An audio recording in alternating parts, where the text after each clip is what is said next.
Powered by the Inside the Birds podcast. Now, live from inside the Matt Black Kia Studios. It's Football at 4. Football at 4 is powered by the Inside the Birds podcast, and it is brought to you by Caesars Entertainment Group of Atlantic City. Come experience the ultimate sports destinations all season long at the Wild Wild West, Tropicana, and Harrah's Resort Atlantic City.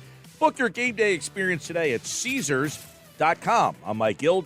Andrew Dicecco here on a Tuesday as the Eagles turn their attention quickly to the Tampa Bay Buccaneers. We got news already for the game. We'll get into that and so much more as Andrew kind of takes a look back at the win, looks ahead to the next opponent, the Tampa Bay Bucs, and he is here on Football at 4. Andrew, what's going on, pal?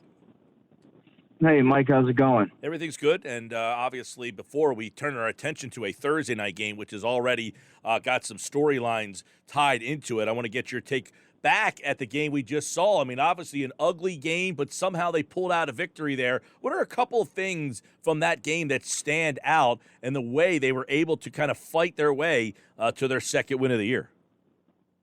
Well, obviously you have to look at turnovers, and turnovers are something that they always say come in bunches, and obviously the Eagles had three of them, three interceptions, two from Darius Slay and one from Steve Nelson. But the defensive line was something that was one of my main takeaways from that game. The different line games that they were playing, freeing up Fletcher Cox and letting him pick up his first sack of the season. Javon Hargrave, of course, continued his tear. Josh Sweat got some good pressure. Derek Barnett really had a nice game as far as applying pressure.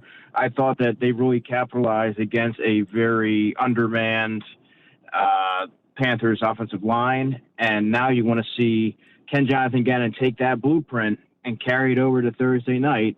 But the Tampa Bay Buccaneers have a vastly superior offensive line than they faced last Sunday, so we'll have to see what happens there. But that was one of my main takeaways, and that sort of fueled that victory. Yeah, I know that a lot of people, Hargrave gets the sack, but Fletcher Cox, he was getting much maligned. Did he have a better game? Did he stand out? Did he do something different? Did they use him differently? What did you see from big old number 91? I thought that the different stunts and twists that they used, I thought that he was freed up a little bit more. And is he the player that he once was, that dominant? He's a six-time Pro Bowler, but he doesn't have that burst that we're accustomed to seeing from him.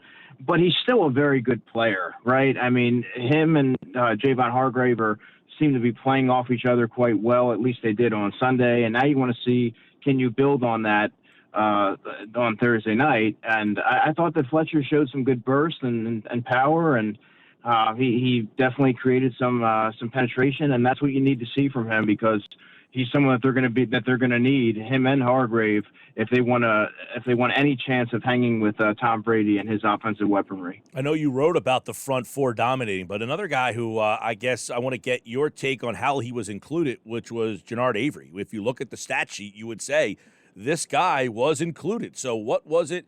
How did they get Avery involved in the defense? Yeah, they used him around the line of scrimmage a lot, and that Sam linebacker role, and use him as like a fastball off the edge. And he really provides more than what they've got from a lot of those other players. I mean, Patrick Johnson got the start a couple of weeks ago, but he's not really equipped right now in his brief NFL career to really take that mantle and be that third linebacker. I thought T.J. Edwards would have played a little bit more than Avery, but Avery obviously provides that pass rush prowess. But week to week, I feel like this is going to change, because then you saw Jannard Avery not really be a factor over the past couple of weeks previous. So we'll have to see if they saw what they liked, if they saw something that they could take advantage of. Obviously, they did with the offensive line situation of the Panthers. So now we need to see. They're going to have to throw the kitchen sink at Tom Brady, because that offensive line is pretty sturdy. Davion Taylor made his first appearance in the defense. How did they use him, and what stood out? Can they use him more? Should they use him more? What did you see from Taylor, who was a guy who, not a lot of people had a lot of expectations for? Yeah, Davion Taylor, he played 34% of the snaps, and he really impressed me with his range and lateral agility and pursuit to the ball carrier. He plays with urgency.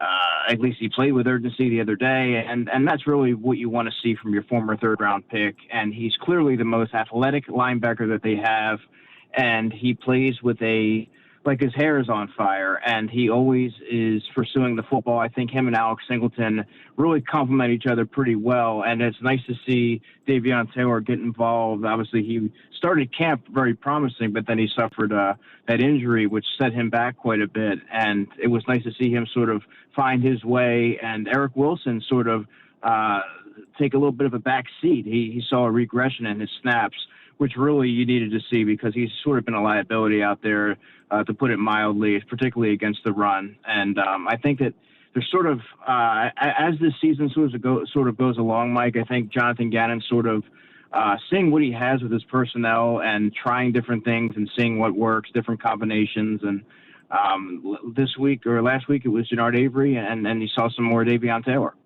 Hey, we got 3 interceptions. I know you tweeted about the turnovers. You got 2 from Slay, 1 from Nelson. What happened? Why were the corners a bigger factor in the game this week? Well, it was pressure, right? Sam Darnold has gotten off to a really, really hot start this season, 3 consecutive 300-yard games. But he's a different player when you apply pressure on him. He forces things. I mean, he has that famous comment on the sideline, I believe, that he was seeing ghosts. It was one of those primetime games. And, you get 2 of these defensive tackles in your face, and you have Derek Barnett flying off the edge. And, you're taking these hits that you're not accustomed to taking because you sort of had an easy slate of games, let's face it, in the early portion of the season for them. All of a sudden, you start trying to hoist these balls up there and trying to make a play, and you start pressing, and the plays aren't there to be made because you have guys in your face, and you're trying to hurry the throw. And fortunately, I mean, for the Eagles, you have a guy in Darius Slay, big play Slay. He lived up to his name on Sunday. And Steve Nelson sort of sealed the game with that interception at the end. But that all starts with the defensive line applying pressure, getting in his face, the defensive tackles moving him off his spot, and laying a couple hits on him early and letting them know, sort of setting the tone for the game. And he didn't look like he looked flustered and scattershot for much of that game. Yeah, he sure did. And we talked about it Friday.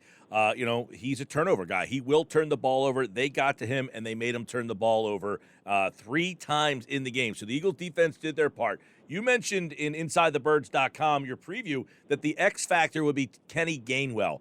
While he had a couple of carries, I don't know if he was a big X factor. I guess moving forward, do you anticipate seeing more of Gainwell? And that's based on a lot of things. But, among them, hey, late in the game, Sanders doesn't get out of bounds there, stuff like that. Are we starting to see more and more that the Eagles simply just do not trust Sanders and that we might see more put on the plate of Gainwell? Yeah, I mean, you sort of saw them lean on Miles late in that game, and then he really hurt he could have potentially hurt the team with a couple boneheaded plays, which you cannot do in that situation. And part of what makes Kenny Gainwell so valuable and what has sort of opened up the snap share towards in favoring him is because the coaches like his situational awareness and his ability to catch the football and block. He's just a very astute player for being for being a rookie, and I think he does a lot of things that Miles Sanders doesn't do. Obviously, in those situational circumstances, that the coaches feel a lot more comfortable with him back there. And he also catches the ball a lot better than Miles Sanders as well, more consistently. He's just a natural hands catcher. So I think that there's a lot of there's a comfort level there when the coaches are in those situations and they want to put in a reliable player. And I think you may start to see them trend towards Kenny Gainwell a lot more in these next couple of weeks and really seeing what he's able to handle. And I do think that he does need an elevated role. But I also, in the same token, will say that Miles Sanders does need more of an opportunity because there are running lanes out there. You have to do that to help your quarterback get in the flow of the game. You have to do a lot more to help your quarterback. And you have 2 running backs that offer different skill sets, and that you're gonna have to lean on them, especially when you didn't really seem like Nick Sirianni had much of a plan going into Sunday's game. you got to run the football, and especially when your quarterback's off in the early goings. I mean, that's basic fundamental stuff, and you're going to have to do that against the Buccaneers because he cannot sit back there and throw the football 48 times like he did against the Chiefs. It's just not going to work. Hey, the news today, Dallas Goedert. Obviously, we don't know that he's out for the game. He's a vaccinated player, which means he has to test negative 2 times within a 24-hour period. So I would imagine there's a possibility he could play in that game. But if he doesn't play, it's almost like if they only have one of the two guys, I almost think that they would utilize the tight ends more by them having to use both of them. Does that kind of bog them down a little bit? I mean, yes and no. I think that both they're. It's almost a detriment that Dallas Goedert is such a good blocker because that's what he's sort of been typecast as because Zach Ertz is the more proficient pass catcher. So I think that they're just like Jonathan Gannon sort of finding his way.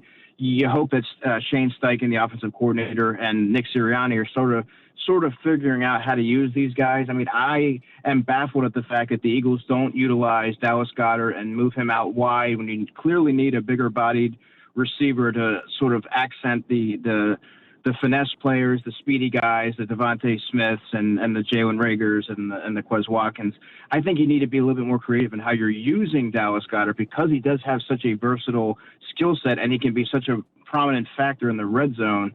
And Zach Ertz, let him work over the middle of the field. But I think this week, I don't know that having 2 tight ends, to answer your question, having both of those guys really sort of hamstrings them, and they don't really know what to do. It's not like a conundrum or anything. I think that there's not really a flow or a rhythm to the offense, and you even saw Kenny Gainwell take a backseat last week. So I really don't think that plays a part, and I think they're sort of figuring out their personnel, and I think that's going to change week to week. Okay, so give me your opinion then on the way they're using Reagor and Watkins. How should they use them? How's that going so far? Are we seeing a change? Yeah, that's a great question. And I was having a talk with someone yesterday that, and you sort of just like you saw Kenny Gainwell sort of trending in a positive direction. I think that you saw, and obviously it was clear by looking at the snap share, that Quez Watkins has leapfrogged Jalen Reagor in the pecking order as the number 2 wide receiver on this football team, and rightfully so. Every time Quez is out there, he's making a play. Particularly in the Dallas game, he really impressed me with his ability to come out with a contested catch. He's been labeled as a linear speed guy that's sort of in that finesse mold. It's nice to see him sort of be able to come out with a play like that. I think that's going to lead to more opportunities, and it really has. And he has that vertical ability to really. You saw that 53-yarder. And Jalen Reagor, to me, I don't think the coaching staff is utilizing him properly as well. Much like Dallas Goedert, I think Jalen Reagor needs to be utilized right around the line of scrimmage, get the ball in his hands, let him make guys miss, and jet sweeps and different things like that, because he does have an explosive skill set. It's just he's not really a player that you want to throw out there and he's going to run all these routes and get open because you have so many other guys. He was drafted to be like a Tyreek Hill type player. Just get him the ball in space and let him go. But the Eagles really have not. Andrew, do you think that Reagor's play speed matches his times? For whatever reason, to me anyway, maybe it's just because they don't give him the ball. He doesn't feel like when I watch Tyreek Hill, that guy looks elusive and fast. When I see Reagor, I don't feel the same way. Is his play speed not matching his 40 time? That's a great point because to me, he doesn't look as fast as what his time speed would indicate. And I also thought the same thing about Shelton Gibson, who was from your alma mater, West Virginia, who was supposed to be that burner, and he never really looked to be that. The speed didn't seem to translate onto the football field. So I think there's something to that, but I also think that he needs the opportunity to prove it because he has looked pretty quick on those punt returns and in certain instances. Now, do I think that is very indicative to what his 40 time is? No, but I think Quez Watkins is clearly the fastest player on this team. But Jalen Reagor does have a dynamic skill set and elusive in the open field, and they need to take advantage of that. Does Hurts trust Watkins more? I think so. Yeah. I think from a route running standpoint, Mike, I think Quez Watkins is far ahead over where Jalen Reagor is at this point. He's a more consistent a catcher of the football. He's able to affect all three levels of the field. His body language when things aren't going his way are more positive. When things aren't going his way, you could sort of see him sulk, or you could see it's very evident in his demeanor when he's not happy about something. I think Quez Watkins, just based on the opportunities that he's had, I think he's been on the receiving end of many of Jalen's bigger pass plays this year. And I go back and play against Dallas when he came out with that contested catch. When you make plays like that, your quarterback's going to keep going back to you and have that confidence in you that you're gonna bail him out when things aren't necessarily ideal. Right. Jalen Reagor has not done that, so I think that there's something to be said for that. What is your take on the offensive line and how that should be configured? Are they okay keeping Mailata at the right tackle? Would you like to see that change? I guess PFF has Dillard as the highest rated blocker on that line. So do we anticipate seeing the same? I know he hinted at that yesterday, but it's not that the line was a problem. I'm just kind of looking long term with Mailata.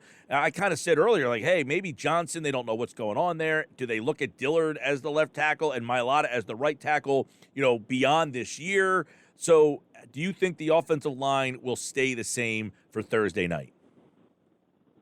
I mean, outside of, Jalen Hurts getting smoked twice by Hassan Reddick, I thought Mailata did all right at right tackle. I would probably keep the line as it's currently constituted just for continuity purposes. They've already just had so many shufflings, and it's just not a recipe for success, especially on a short week. Just keep that continuity there. I think that you have your best set of linemen out there right now, given the circumstances. So I would just keep it as it is. By the way, you mentioned Andre Dillard. Andre Dillard continues to make improvements and continues to impress each week and take that next step in his progression, and that comes with reps, and it's very encouraging to see. Yeah, I know that. You mentioned the plays Mailata, and of course they stand out. So that Mailata gave up the 2 back-to-backs, but other than that, I thought he played pretty well in the game.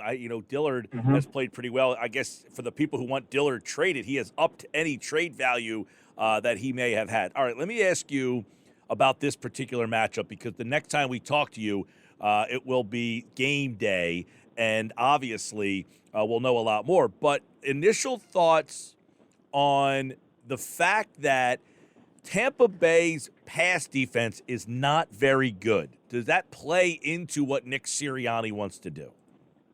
I think they're going to be heavy pass regardless, but I think this gives them a little bit more of an excuse to do so. But there's going to be opportunities to strike deep and hit on those intermediate routes, particularly with Devontae Smith.